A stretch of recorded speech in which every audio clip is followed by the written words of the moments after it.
I mean, obviously, just like getting more reps, just like overall in the game. I feel I'm just elevating my game every day. Coach Jay has been pushing me just to get better every day, to focus on the small things, because it's never like the big things. It's always like small step, small technique, and he's trying to fix that. And overall, I feel like I'm improving so well that I'm not worried about anything else right now. Can you scoot up to the mic for me? Oh yeah. Thank you. The amount of defensive linemen, get beat up in the trenches there, and the extended season now you guys might be staring at. I guess how important is it for you, for Caden, for Jason, the interior, that defensive tackle group, to be ready to contribute more than you did last season? So Ohio State is all about developing. So obviously it's every year about getting better, being ready to play. But obviously with the extended season, it's going to be a lot more important. We're going to have like 17 games, and imagine having 70 plays for each game as just one starter. It's too much on your body, so we really rely on everybody to be able to play. Hero, we saw you making more plays over the course of last season. Just what changed for you that maybe allowed you to start making a bigger impact? So obviously, just like my teammates picking me up, there's days you're down. There's days. We talked to Coach Day earlier. He said you can't allow to have bad days, and if you have one, you got to make sure your teammates pick you up. And just like that, getting better. You focus on the things. You focus every day more and more. And then just like when the season goes on, you get more reps, to get more of a feel being in that game. So you came in a little more raw, I guess, than some other guys did just because of your football background. Did the football stuff feel like it clicked in more for you? Most definitely. I think that is a big part, just like getting more reps, more game reps overall. Like he's like, hey, put Hero in. I'm going on the field, And then the first game, how am I to play?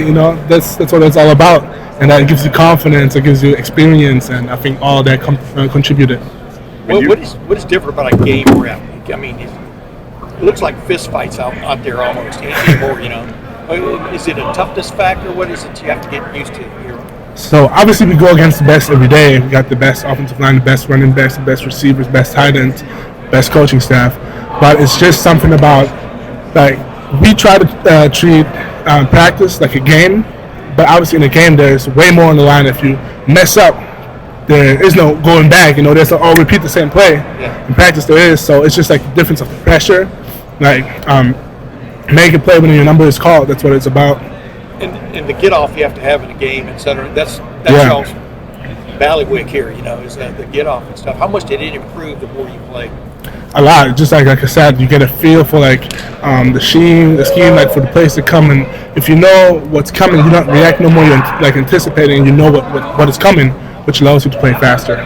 Hero, was there a particular play last year where all that added up for you, and you're like, all right, we're here? Was it Wisconsin maybe or Purdue? So honestly, like Indiana was obviously my first sack. I was like, what? Did it just happen? So that was awesome. That obviously gave me like a turning point to like just show the world that I can play. And then the one play in Wisconsin, it was like, we need a free throw. Hero, go in. I made the play. That's all it's about. Is there a different feel before and after? You definitely, I feel like, maybe it's just me, but you're definitely kind of nervous when you like getting ready to it. But once, whistle is blown, you just locked in. Like, you rely back on your practice, what you did in practice, and then if you did it right, same thing gonna happen in the game. What are your thoughts on having a spring game on a network television? This is kind of wild the way the game and the brand is growing. Your thoughts on just putting that thing on Fox? So no disrespect to any TV or something, but honestly, I don't care. It's another practice we have as a team, and I think I'm sure the rest of the team feels the same way. We don't care about the cameras. That's all nice and flashy, but we're about the grind. We're about the practice, We're getting ready to win a championship at the end of the season. And this Saturday, you have a different practice, student appreciation. What's that day like for you guys, kind of having them right on top of you? So it's great, like seeing like familiar faces, obviously. And I don't get any pressure by it because it's, like I said, just another practice. And I'm not going to let it influence how I play or how I practice, what my mentality is. I'm going to stay the same way, the way I am. So 5 years ago, was playing for the number 1 or number 2 team in college football in your plans? You're still on me 6 years ago. I did not have that on my radar. So Yeah. that was awesome. I don't know what happened exactly, but God had a way for me, and I followed him. I followed his lead, and he brought me to the point that I am right now. When did that path become clear to you, Hero? So after I received my first scholarship, and I was still in Germany, I was working with PPI recruits. Shout out to Brendan Collier. That was really like the turning point. He was like, "Hey, Hero, like we got to figure something out." I was like, "What you thinking?" He's like, "Man, you might gotta go to high school in America." I was like, "Yeah, I'll do it," but I don't know how my mom feels about it.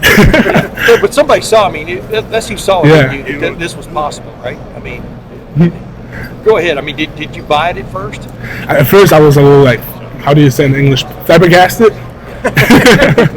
And I was honestly like, I was like, wow, like, is this real? And it took me a couple of days to really process, and then I told Brandon, hey, whatever it takes.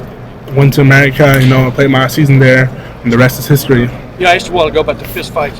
Basically every play is a boxing match and stuff. And, did you have to grow into that, bringing the nasty streak, so to speak, or I feel you always have that in you?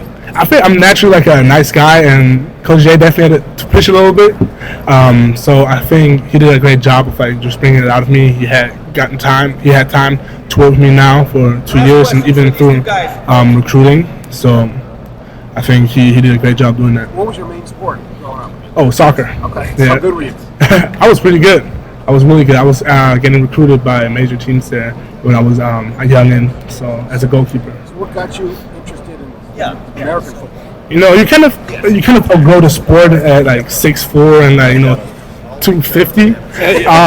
So just like football is different than soccer. Soccer, I don't want to disrespect anybody there, but it's a little bit softer. So if you hit somebody may fall.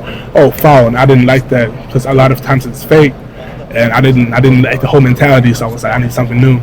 And at the same moment, football came into my life. So how did it come into your life? So I live in a small village, maybe 200 people, 400 people. There's one guy, he was in high school, he went to high school in Oklahoma.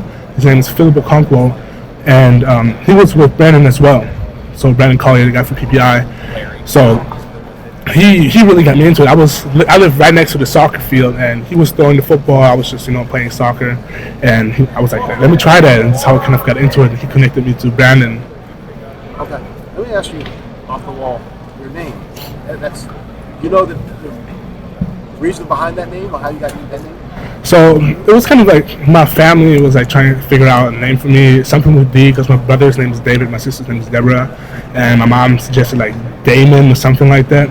And my dad, he's like a very religious guy. He was like, it sounds so much like demon. He didn't like it, and just like he slept the night over it. Woke up in the middle of the night and just said, Hero. My mom was like shook, like, Jelani, what's we'll going put on? you at the goal line there. And we're gonna name our son Hero. And that's kind of how it went. Like usually, I feel like you look at the baby first, then give it his name, but it kind of came before. So Yeah. What do you think of that? What do you think of that?